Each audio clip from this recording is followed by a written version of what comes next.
This instructional video is about submitting for publication, which is one of the other assignments associated with this course. So it, along with grant writing, are related to the research that you have hopefully been accumulating since your foundational research course. So this is really submitting for publications, really the extension of writing that chapters 4 and 5 and adding it to what you probably have already written for your other course. Uh, and if you've watched the instructional video over grant writing, when you realize that what research you're doing for this particular assignment can also be tethered to and linked to the grant that you're writing for. So hopefully you're able to kind of double dip in both of these assignments and let them complement one another. So let's look at our Canvas course, and this is embedded in week 7. So in week 7, I want you to open up and again, the goal here is to write and submit and get your research published. And there are a lot of publications, and some of them are refereed publications that are very difficult to gain submission, and others are a little bit easier. We might start, since this perhaps is your first time to try to submit for publication, we might start with some of the easier journals. My guess is that most of the research that's being done is probably action research. And there's a module in this course about action research specifically. So I want you to very similar to the grant writing, I want you to think in terms of starting this process early in this 8-week course. Because as we go through these modules, it's about organizing your data, interpreting the data, and then reporting the data.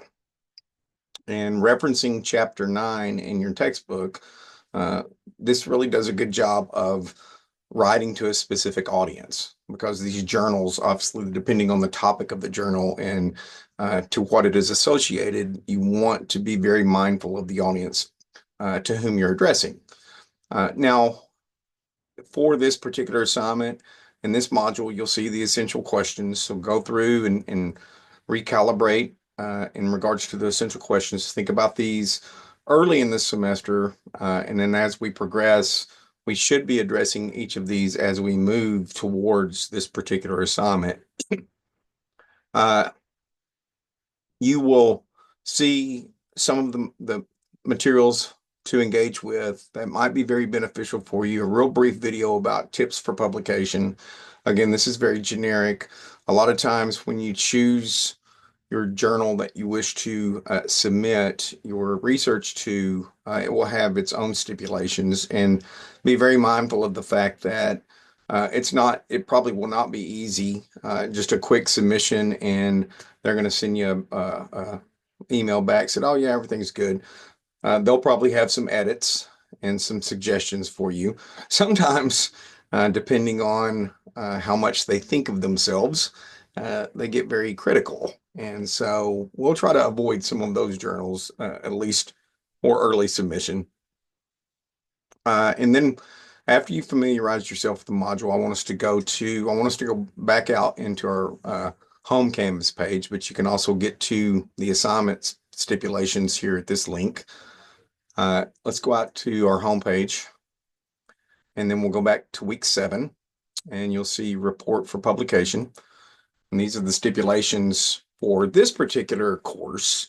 Now, again, when you choose, and I'll give you some suggestions along the way as well, some publications that I think are a little bit easier to maybe gain submission.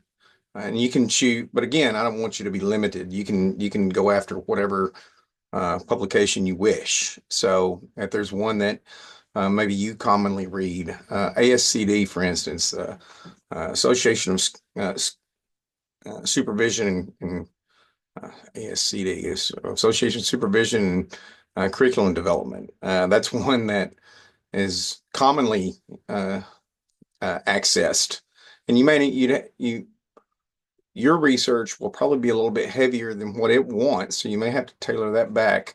But I would encourage you to think in terms of maybe a publication like that, or one that may be related to the specific field in which you teach.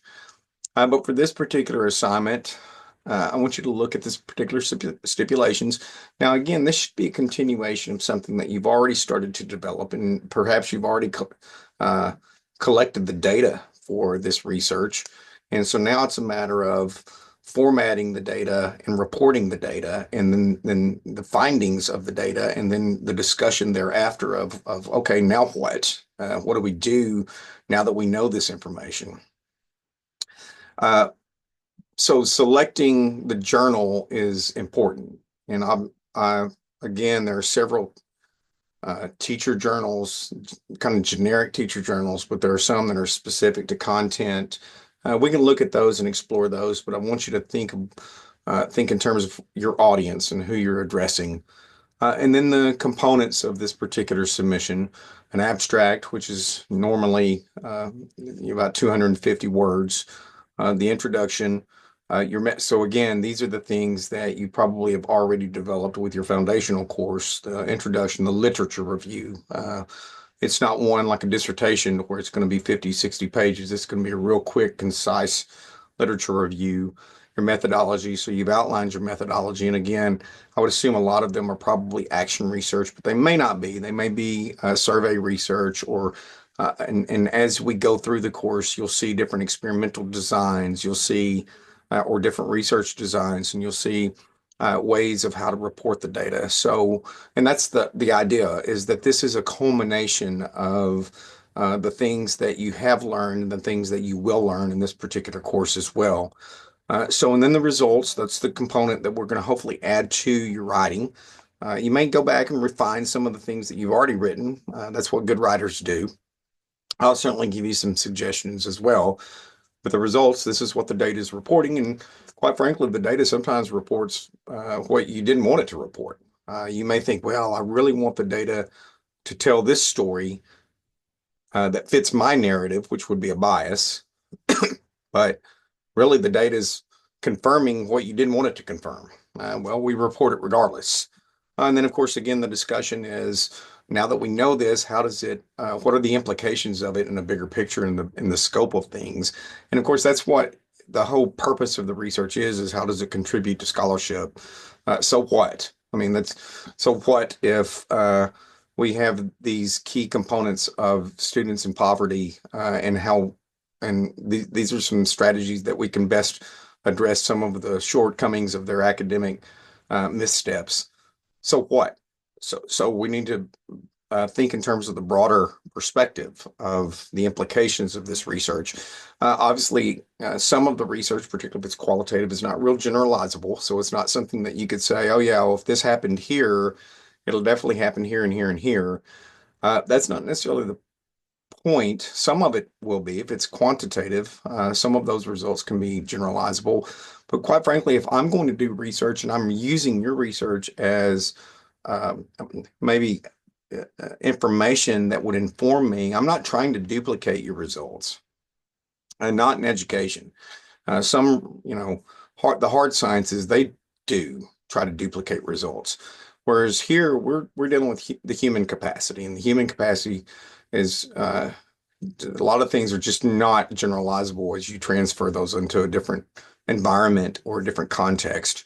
So the discussion is important because this is what we're talking about in the scope of the bigger picture. And then, of course, the conclusion of wrapping everything up and really kind of concisely summarizing it. Uh, and then the rest of it is kind of your typical, just any kind of written report formatting, the evaluation criteria. There's a rubric associated with this, so familiarize yourself with the rubric.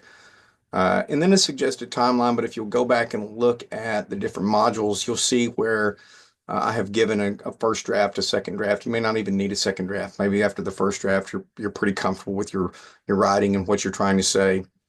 And again, when you submit it in this particular assignment Dropbox, it's probably not even in its final form. That's the way good writing is. It's just continuously a process. And so, depending on the journal that you choose for submission, they'll have their own stipulations, very similar to, again, the grant writing assignment is that if you choose a specific grant, it's got its requirements. And if you choose a specific journal, they have their requirements. And it may not even be published until well after this course is concluded. But I'm willing to journey with you until it gets published. And again,